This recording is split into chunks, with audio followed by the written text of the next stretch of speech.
Good morning. This is a great day.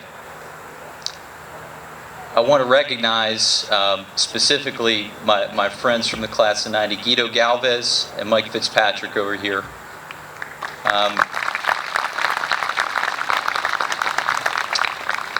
And it's true that they live an example.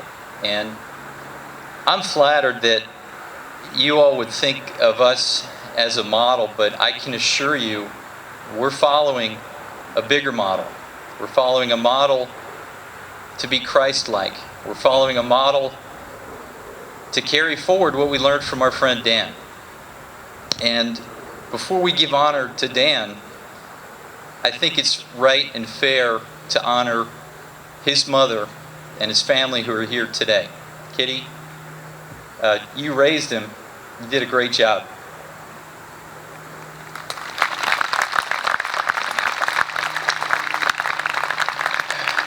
So, as I look out there, and it's great to come back to the community. I've seen all my old faculty, friends, people that taught us a lot while we were here about knowledge and life. And even though it was tough sometimes, Mr. Stewart taught me the meaning of discipline. And I can tell you, he's a great friend and he's a good man. So everybody that I see reminds me of the connection that we have to being men for others. But we're here to talk about Dan. And I can tell you, for all of you who have not yet gone through commencement, it's a powerful day. You sit in the direction I'm facing.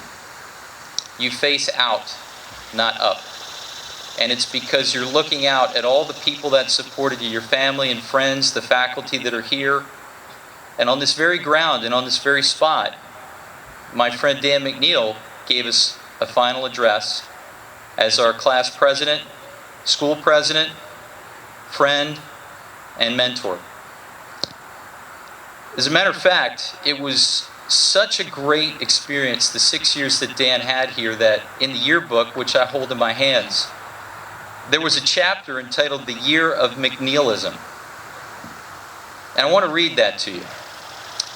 McNeilism can best be defined as the state of coalesce and enthusiasm between all inhabiting one structure or body. We had an excellent writing team on the yearbook that year. It can also be defined as Loyola Blakefield. Dan McNeil, student body president, led the school through an outstanding year consisting of the senior record-breaking blood drive, the fall spirit day, the new wave T-Bowl rally, the canned record-breaking food drive, showcasing of talent, junior ring dance, senior prom, senior week, and all-around fun.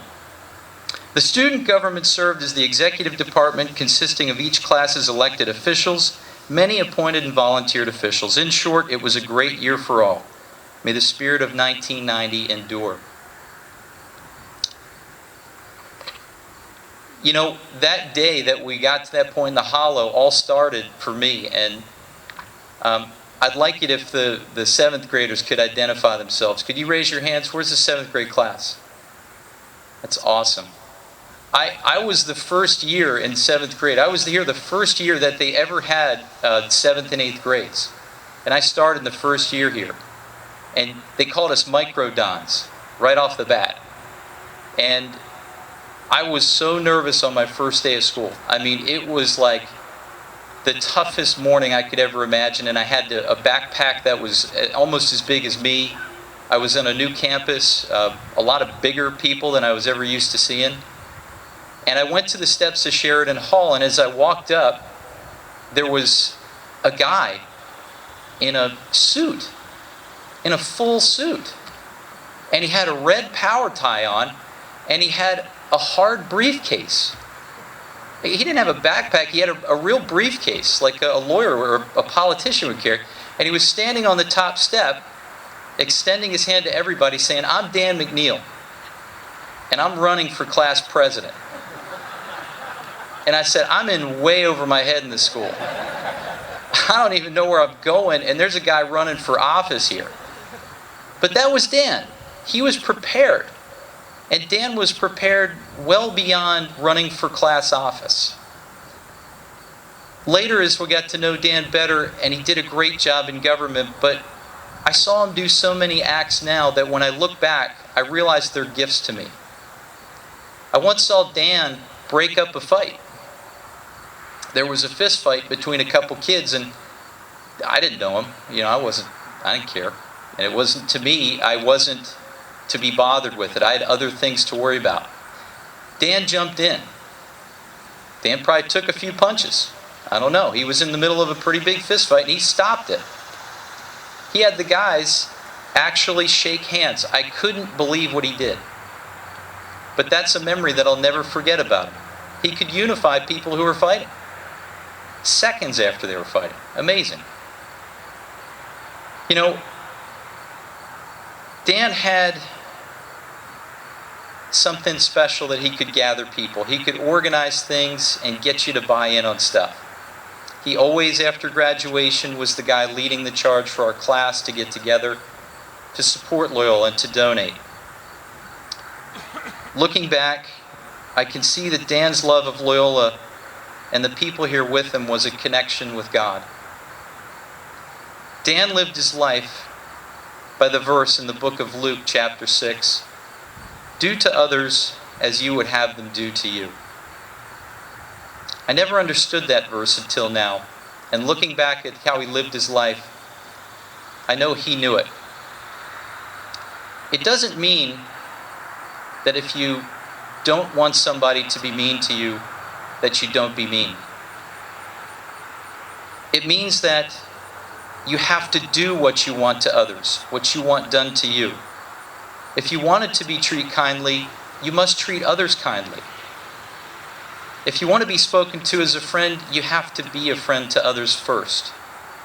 If you want to be loved, you have to love. During the week after the attacks and Dan's death on September 11th, 2001, the concerned classmates of Loyola gathered here at Xavier Hall. And we met that night to discuss what we were going to do to honor the memory of our friend. Was it a statue on campus or maybe a memorial? What could we do to honor him? The idea quickly turned to a scholarship. And we are so proud to perpetuate the memory of our friend. And we're glad that this award stands for the embodiment of the Jesuit ideal of being a man for others. The real reason the scholarship exists is to honor the love that he had for us and to honor the love that we have for him.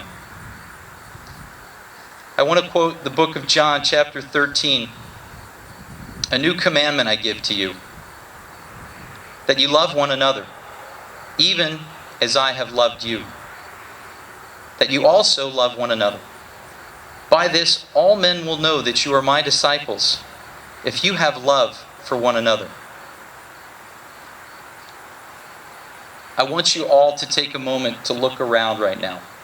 I need you to look to your left, to your right, in front of you, and behind you. And I need you to know that you're part of something that's big. That's bigger than any concerns that you have right now about classes, grades, social activities, anything you can imagine. All of you are brothers in the community of Loyola. You're my brothers. And everyone's job is to leave here with the mission of love. I want to leave you with one last message, and this is the most important point of my speech. What I've learned through this entire process of remembering